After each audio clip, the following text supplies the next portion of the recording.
Now, for any brand to succeed externally, internal culture has to be positively aligned and on song. And that informed a recent discussion with visiting Professor Mark Rittenberg from the University of California, Berkeley Haas School of Business Leadership. I want to start with your work in the field of brand ambassadorship, if we can. It's a popular term, it's thrown about, it's bandied about all the time. Firstly, what's your understanding of it and why is it important? First of all, thanks very much for having me. And brand ambassador, I was introduced to actually in South Africa by the former Avis CEO, Granville Wilson. And the short story is that we'd been on a game drive, we'd gained a lot of weight like now, we went to lose weight, we need to do it again. But the point is, while we were at this wonderful high Rittenberg hydro, he introduced the idea of brand ambassador, where all employees would become powerful communicators, where all employees would become literally living billboards. Let's get rid of the advertising budget and let's actually let the people live the values and be the actual people.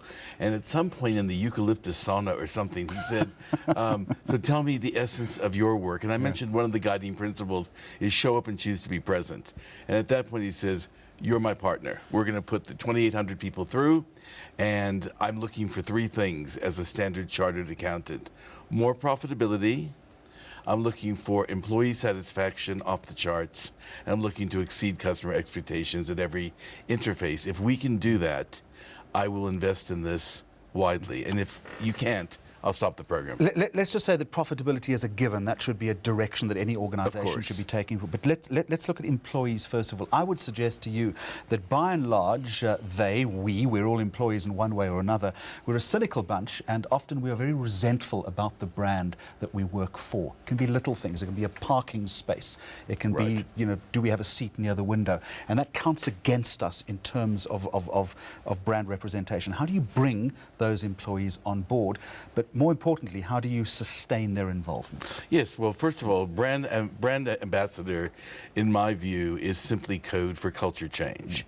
And so therefore, we're talking about a complete shift in the way managers treat employees. It's no longer the bully. It's no longer the boss, but it's now the collaborator. It's respect for individuals. The three values that we worked with were empathy, honesty, humanity. And what was great about Granville was he basically set up something to say, if anyone violates these more than 3 times, I'll help you find a job at Hertz. And as far as employees, no slacking off. Don't hide behind any walls. This is all for the greater good. So it was intensive training. Everybody went through training. The managers went through a leader as coach training. They could coach their people. So we do our workshop in September, and already in October, at their lunch meetings, at their after-work meetings, these managers, some of them never having studied pedagogy or anything else, would actually lead small interventions to keep the work going on a level of trust, credibility, camaraderie, community of excellence. I understand that. It makes perfect sense, and I certainly buy into the concept of the bully manager no longer existing. Yeah. But we also know that organizations are not democracies, is that, there are certain measurables that have to be achieved, and often those measurables are difficult. That's right. We've got to drive our employees. Where's the line then between consensus management on the one hand and bullying on the other, or assertive management on the other? Absolutely, and I'm totally, Jeremy, I'm a major proponent of wearing the different hats. Sometimes I'm a commander, sometimes I'm a coach, sometimes I'm a collaborator, sometimes I'm a teacher. Therefore, I believe the people want someone to follow. But why do you have to do it with blame and judgment? Why do you have to do it with finger pointing? What happened to mutual respect? And the whole area of appreciation, acknowledgement, really connecting with people and making them feel that they're worthwhile, helping them see their errors, coaching them and standing by their side as they correct their errors. It's a different style of management. How do you know then when you've established what you term the community of excellence?